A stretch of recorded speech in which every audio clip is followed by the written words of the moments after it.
Stan and Ollie follows real-life comedic double act Laurel and Hardy during a Twilight Years tour. Growing up in the 90s, I obviously never got to see these older acts in their prime, and I never got to see Abbott and Costello or the Three Stooges until much later. But I did know about Laurel and Hardy, so there is a certain nostalgia for me with this one. And it's also why I'm mostly going to refer to them by their surnames, since that's how I always identified them.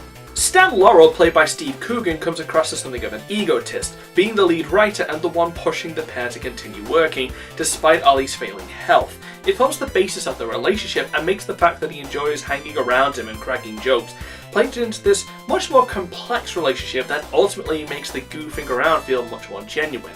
Laurel in this movie carries more of the idea of fleeting fame and how this man who was once on top of the world has started to realise that he's more of a relic than he likes to admit. I mean, under what other context could a poster of an Abbott and Costello movie actually make you feel sad? Oliver Hardy, played by John C. Reilly, presumably doing this as penance for Holmes and Watson, apparently I never saw it, plays into a more tired character showing his age. Ultimately, this arc revolves around his love of entertainment and portrays him as a showman until the very end.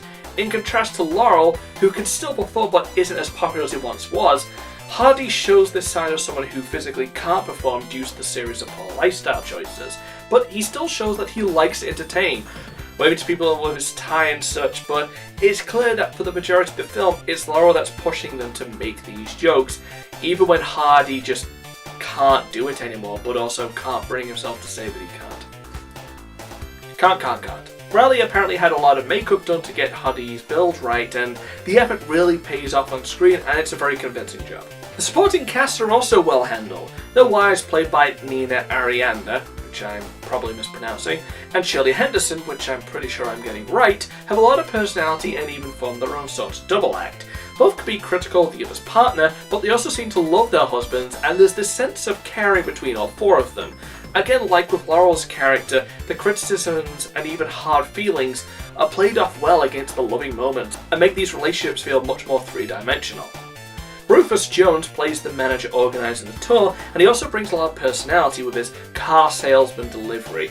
It's having a likeable and funny supporting cast like this that really ups the film in general, much more than most biographical films which just kind of focus on the lead actor.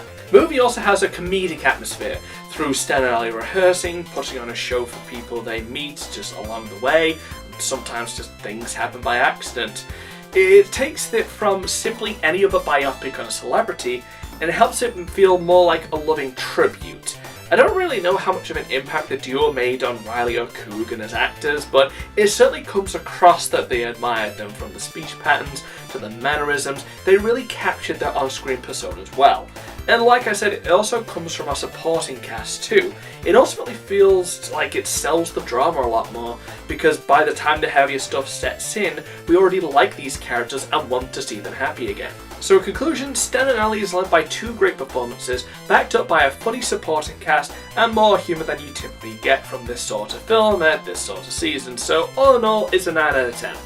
It's pretty easy watch as well, it's only about an hour and a half, and with a comedy, it becomes a pretty chill experience. So if I have to recommend any film that's going to come out of this most recent Oscar season, I gotta say Stan and Ollie is probably going to be a pretty fun night in.